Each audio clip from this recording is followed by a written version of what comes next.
ज्ञानेश्वरी जर वाचली तर देव कृपा करते. एक दुसरं फल सांगितलं कोणतं माहितीये का तुम्हाला? जर आपण ज्ञानेश्वरी वाचायला लागलो तर आपल्याला कडी काळाचं भय राहत नाही. तेची ज्ञानेश्वरी तिसरं चरण हा, तेची ज्ञानेश्वरी वाचे वदता साचे. पुढं काय? भय कडी काळाचे नाही तया. त्याला कडी ऐका बरं का. तुम्ही आता ज्ञानेश्वरी हातात घेतली ना, विश्वास ठेवा. तुम्ही आता ज्ञानेश्वरी पारायणाला बसले, तुम्ही ज्ञानेश्वरी पारायण केलं, करत राहा. आणि जर तुम्ही ज्ञानेश्वरी पारायण करत राहिले आणि ज्ञानेश्वरी पारायण करता करता जर तुमचा अंतकाळ जवळ आला तर मी या व्यासपीठावरून सांगतो, सोपीनाथ महाराजांच्या साक्षीने सांगतो का तुम्हाला घेण्याकरता कडी काळ येणार नाही. यम येणार नाही. यमाच्या बापाची ताकद नाही तुम्हाला घेण्याकरता यावं म्हणून. हे लक्षात ठेवा. हे कशाचं फल आहे?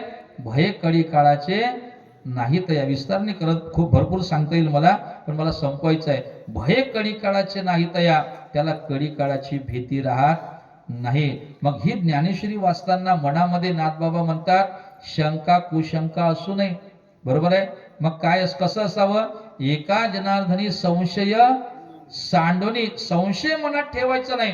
खरंच बाबा ज्ञानेश्वरी वाचल्यानंतर देवा माझ्यावर कृपा करेल, खरंच ज्ञानेश्वरी वाचल्यानंतर कडी काळाची भीती नष्ट होईल, असा संशय मनात येऊ नये. मग दृढ धरी म्हणी ज्ञानेश्वरी. असं कोण सांगते? स्वमुखी आपण सांगे तो श्री विष्णू. श्री गीता हा प्रश्न अर्जुनेसी. या गीतेचाच अनुवाद ऐका.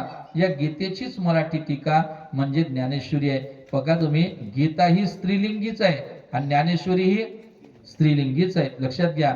म्हणून बऱ्याचशा आपण आपल्याकडे मुली झाल्या तर गीताही नाव ठेवायचं, ज्ञानेश्वरी नाव ठेवायचं, ओवी नाव ठेवता येते बरं का. अति सुंदर नाव आहे ओवी. मुलीचं नाव ठेवायचं असेल तर ओवी अतिशय सुंदर नाव आहे. ऐका. मग गीता म्हणजेच ज्ञानेश्वरी आणि ज्ञानेश्वरी म्हणजेच गीता.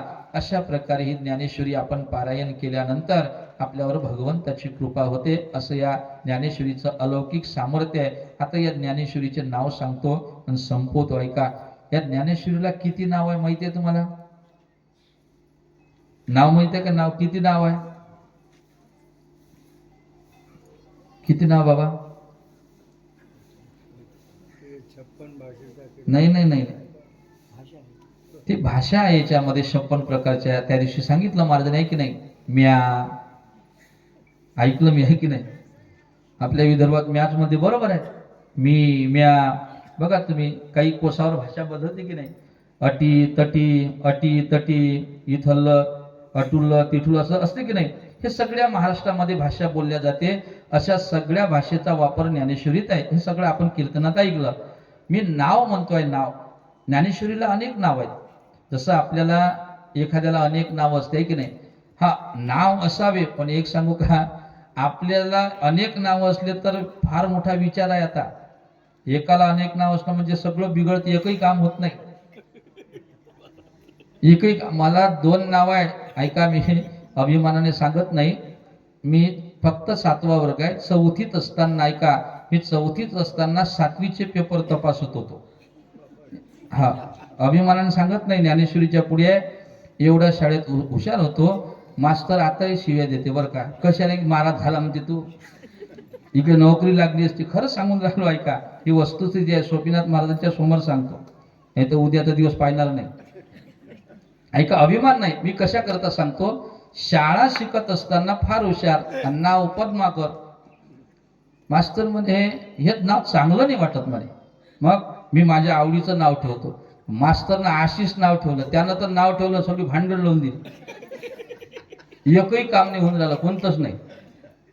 अर्ध्या ह्याच्यात पद्माकर आणि अर्ध्या ह्याच्यात आशिष. ऐकून ठेवा. मी कशा करता सांगतोय. असे अनेक नाव असले म्हणजे गोंधळ होती, याच्या करता सांगितलं, बाकी काही नाही. सांगण्याचं तात्पर्य एवढंच आहे, आपल्यालाही नाव असतात पण आपल्या नावाला काही एवढं महत्व राहत नाही. ज्ञानेश्वरीचे जे नाव आहेत ना, सगळ्या नावाला अर्थ आहे. सामान्य नावाने ज्ञानेश्वरीचे मी चिंतन करता करता मला ऐका अधिक असू शकते, पण माझ्या बुद्धीप्रमाणे सांगतो. चिंतन करता करता अभंगाच्याच आधारे सांगतो बरं का. तसं नाही, अभंगाच्याच आधारे जर विचार करायला गेलो तर ज्ञानेश्वरीचे कमीत कमी 5 ते 6 नाव आहे. किती? 5 ते 6 नाव आहे बघा. मी नाव सांगतो तुम्हाला. पहिलं नाव आपण ज्ञानेश्वरी. तसं ज्ञानेश्वरीचं खरं नाव ज्ञानेश्वरी नाही आहे.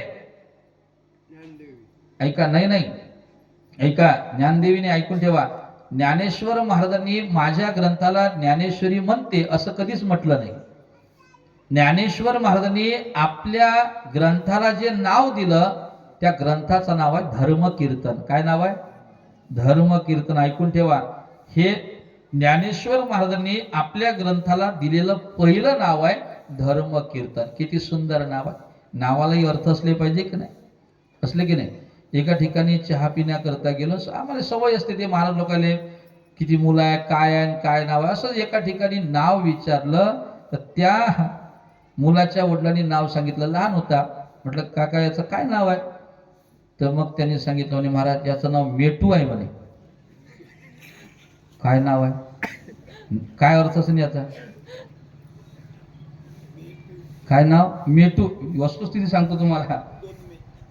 याचा काही अर्थ लागेना. म्हटलं हे काय नाव आहे? मग त्याच्याच वडिलांनी सांगितलं म्हणे मे महिन्याच्या 2 तारखेला झाला. विनोदाचा भाग आहे का? किती जणी विचाराने नाव ठेवलं असं नाही की नाही? ऐका, पण याने उद्धार आहे का, होणार आहे का आपला? याने कल्याण होणार आहे का? अशी काही नावं असावी का जेणेकरून आपलं कल्याण व्हावं. एखाद्या मुलीचं नाव ओवी असेल आपलं कल्याण होईल. एखाद्या मुलीचं नाव गीता असेल कल्याण होईल. ज्ञानेश्वरी असेल कल्याण होईल.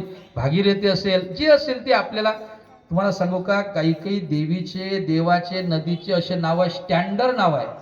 म्हणजे असं वाटतही नाही आपल्याला काही जुने नाव आहे. नवीनही वाटते आणि त्याचे अर्थही चांगले असतात. ऐकून ठेवा. मी हे कशा करता सगळं सांगतोय. या ज्ञानेश्वरीच्या नावाचा विचार करतोय. फक्त 5 ते 6 नाव आहे. पहिलं नाव ज्ञानोबांनी याला दिलेलं त्याचं नाव आहे धर्मकीर्तन 1. दुसरं नाव या ग्रंथाला दिलेलं जेनाबाईने काय वाचावी ज्ञानेश्वरी. या ग्रंथाचं दुसरं नाव. किती नाव झाले? धर्मकीर्तन, ज्ञानेश्वरी दुसरं नाव. तिसरं नाव भावार्थ दीपिका. काय नाव आहे? भावार्थ दीपिका तिसरं नाव. चौथं नाव नामदेव महाराजांनी असं दिलं. एक अभंग आहे, ज्ञानराज माझी योग्यांची माऊली. पुढं काय? जेने निगमवल्ली प्रगट केले. या ग्रंथाला निगमवल्ली म्हणतात. काय म्हणतात? निगमवल्ली. किती झाले? 4. 5वं नाव आहे ब्रह्मानंद लहरी प्रगट केले. गीता अलंकार नाम ज्ञानेश्वरी ब्रह्मानंद लहरी प्रगट केली. ब्रह्मानंदाची लहरी हे एक नाव आहे. त्याच्यानंतर अधिक एक नाव आहे भवारनवी. काय नाव आहे? भवारनवी. हे भवारनवी एक नाव आहे. आणि त्याच्यानंतर शेवट नादबाबांनी बरं का, हा नामदेव महाराजांनी शेवट एक नाव दिलं. ते नाव आहे ज्ञानदेवी. काय नाव आहे? नामा मने ग्रंथ श्रेष्ठ ज्ञानदेवी एक तरी ओवी अनुभवावी. या ग्रंथाचं नाव आहे ज्ञानदेवी, भावार्थ दीपिका, भवारनवी, ब्रह्मानंदाची लहर आणि पुन्हा ब्रह्मानंद लहरी, ज्ञानराज माझी योग्य, जेने निगमवल्ली. हे निगमवल्ली, धर्मकीर्तन आणि ज्ञानेश्वरी असे कमीत कमी 6 ते 7 नाव या ग्रंथाला आहे. कोणत्याही नावाने जरी आपण या ग्रंथाचा उच्चार केला तरी आपलं कल्याण आहे. असं हे अलौकिक ज्ञानेश्वरीचं चिंतन आपण करण्याचा प्रयत्न केला. म्हणून सर्वांच्या चरणी पुनश्च अशी प्रार्थना आहे का सर्वांनी ज्ञानेश्वरीबद्दल आदर असावा. ज्ञानेश्वरीबद्दल सर्वांनी प्रेम धारण करावं, श्रद्धा धारण करावी, आदर धारण करावं आणि ज्ञानेश्वरीचं आपण सातत्याने पारायण करत राहावं. आता सेवेकरता जो श्लोक घेतला, उद्या आपल्याला सुरुवातीला दुपारच्या सत्रामध्ये सुरुवातीला 1 तास प्रवचन होईल. नंतर आपल्या राहिलेल्या 100 सव्वाशे ओव्या, त्या 100च ओव्या आपण ठेवू.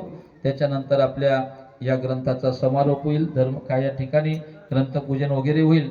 नंतर शोभायात्रा निघेल. एवढं बोलून आतापर्यंत झालेली सेवा माझ्या सद्गुरू गजानन बाबाच्या चरणी, श्री सोपीनाथ बाबाच्या चरणी समर्पित करतो आणि या ठिकाणी सेवेला विराम देतो. पुंडलिक वरदा हरी विठ्ठल.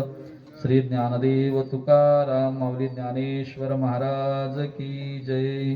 पंढरीनाथ भगवान की जय. जगद्गुरु श्री तुकाराम महाराज की. समर्थ सद्गुरु श्री गजानन महाराज, श्री सोपीनाथ महाराज की जय. लावा आरती. उभे राहा.